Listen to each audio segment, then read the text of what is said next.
sumakto din sa tema, di mo to kailangang i-rebut. I-reboot mo yung palyado mong sistema.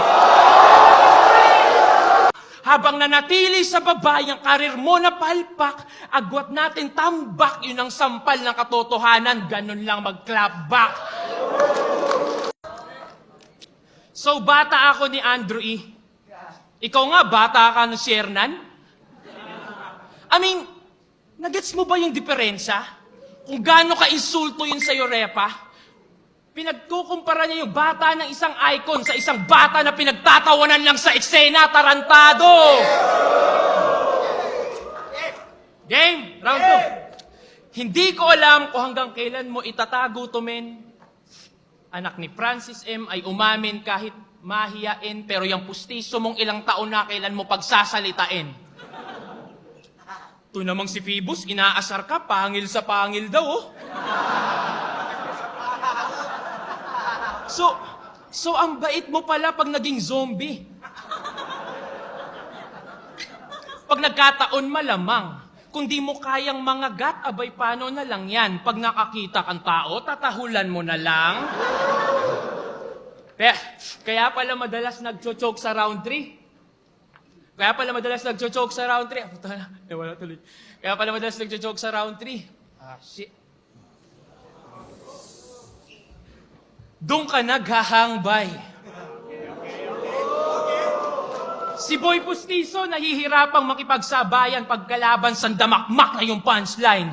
Ramdam agad pagtamlay sa pagpatak ng clutch ay madalas na lang nagkakalat tuwing pagkagat ng crunch time. Ganun lang magtahi ng bara. Hoy, bata ka pa. Ginagaya mo si Apex pero di mo yata dama. Rapper ka, hindi stand-up comedian, mag-bars kang tanga! Speaking of Apex, nung finals namin, makikita nyo sa video, gumaganon to sa likod, oh. Alam mo, pansin ko na yung inggit mo sa akin dati sa yung kada clap-clap. Pero lumipas ang 4 na taon, yung mga achievements ko sa mukha mo isalpak! Sa round 2 niya kay Badang, bigla nag-double time, oh. Kaya sige, sasabihin mo na lang sa akin kahit pa ikaw pa ay mamili pa. Kaya sige, sasabihin mo na lang sa akin kahit pa ikaw pa ay mamili pa. Speed rap inilunggo.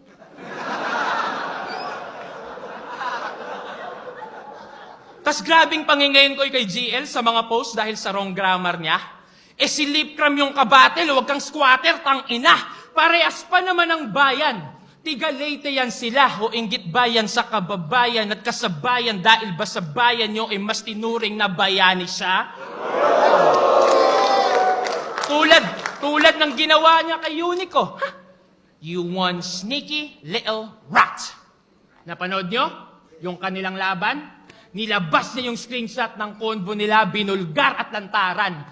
Dinikit pa sa pader, nung walang pakundangan, talagang pinahiya niyan. Malinaw ba yung mensahe nung kanilang usapan? Mas malinaw ang mensaheng huwag kang pagkatiwalaan, tarantado! Kaya ikaw, Mot, Tomas, asan si Tomas? Wala? Tomas, ingat ka sa inaakala mo na bestie. Poison pistol pa naman yung next round mo, di ba parang may pagka-sketchy? Isa tong snitch, isang rat! Halatado pagka-peki, binabalaan ko lang yung Tom sa nakakasama niyang si Jerry. Ano? Easy. Ano, ribat na ribat ka na? Unahin mo ang magbago, punyeta.